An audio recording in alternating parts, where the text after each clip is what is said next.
Assalamualaikum warahmatullahi wabarakatuh. Perkenalkan, saya Dwi Agustira dengan NIM 06031182328045. Tujuan pembuatan video ini adalah untuk memenuhi tugas proyek ujian akhir semester pada mata kuliah Teori Ekonomi Makro yang diampu oleh Ibu Dr. Anda Siti Fatima, MSI, dan Ibu Yuliana FH SPD MPD. Nah, pada video kali ini saya akan membahas kasus dari kenaikan harga BBM terhadap perekonomian Indonesia.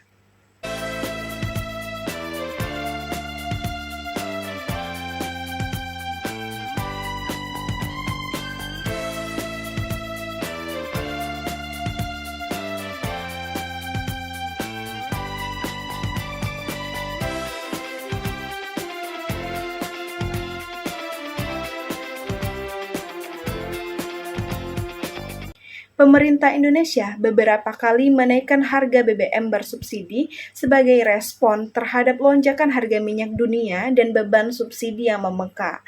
Kenaikan ini mempengaruhi berbagai sektor ekonomi dan kehidupan masyarakat. Pada tahun 2022 lalu, pemerintah menaikkan harga Pertalite dan solar bersubsidi. Hal ini memicu kenaikan harga barang dan jasa atau inflasi, berkurangnya daya beli masyarakat, serta protes dari berbagai elemen. Di sisi lain, pemerintah mengalihkan subsidi ke bantuan sosial langsung untuk menjaga daya beli golongan rentan. Nah, dari latar belakang tadi, apa sih dampak dari kenaikan harga BBM ini? Yang pertama, yaitu inflasi meningkat. Dari kenaikan harga BBM ini menyebabkan biaya transportasi naik yang berdampak pada harga barang kebutuhan pokok. Yang kedua, yaitu dampaknya daya beli masyarakat itu menurun. Nah, pendapatan masyarakat tidak naik sebanding dengan biaya hidup, terutama bagi masyarakat yang menengah ke bawah. Kemudian yang ketiga, dampaknya yaitu sektor usaha itu tertekan. Dari UMKM dan distribusi industri transportasi mengalami peningkatan biaya produksi dan operasional. Dan yang keempat yaitu kesenjangan sosial. Nah, kelompok rentan menjadi lebih terdampak karena pengeluaran harian meningkat tanpa kompensasi pendapatan.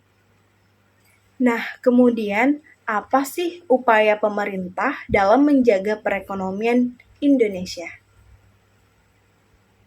Yang pertama, stabilitas harga dan inflasi.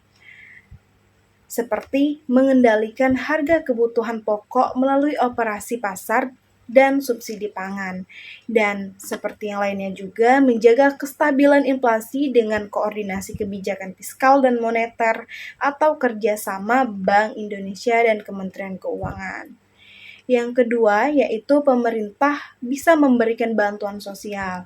Nah, seperti program bantuan langsung secara tunai atau BLT, PKH, dan kartu sembako untuk menjaga daya beli masyarakat miskin.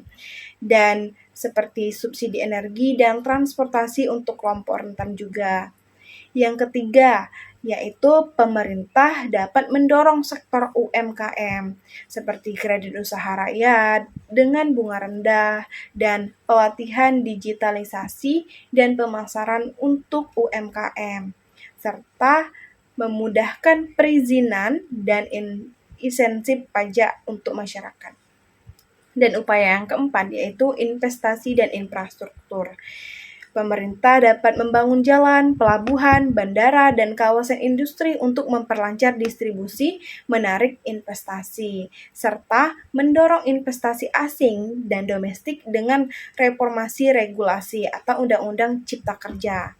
Dan upaya yang kelima itu adalah transportasi ekonomi. Pemerintah bisa mengirilisasi sumber daya alam seperti nikel, tembaga agar tidak hanya ekspor bahan mentah tetapi juga sudah diolah gitu. Dan seperti juga penguatan sektor pertanian dan pariwisata serta upaya yang keenam yaitu reformasi pajak dan APBN.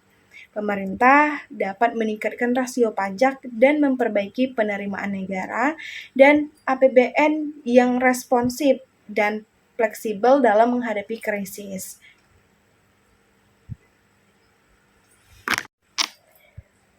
Nah, dari pembahasan tadi dapat disimpulkan bahwa pemerintah Indonesia bisa terus berupaya menjaga kestabilan dan pertumbuhan ekonomi melalui berbagai kebijakan strategis, mulai dari pengendalian inflasi, pemberian bantuan sosial, hingga pembangunan infrastruktur dan transportasi ekonomi. Nah, dari langkah-langkah tersebut bertujuan untuk melindungi masyarakat dari tekanan ekonomi, meningkatkan daya saing nasional, serta menciptakan pertumbuhan yang inklusif dan berkelanjutan. Keberhasilan kebijakan ini sangat bergantung pada sinergi antara pemerintah pusat, daerah, pelaku usaha, serta masyarakat. Mungkin itu saja yang dapat saya bahas. Terima kasih. Wassalamualaikum warahmatullahi wabarakatuh.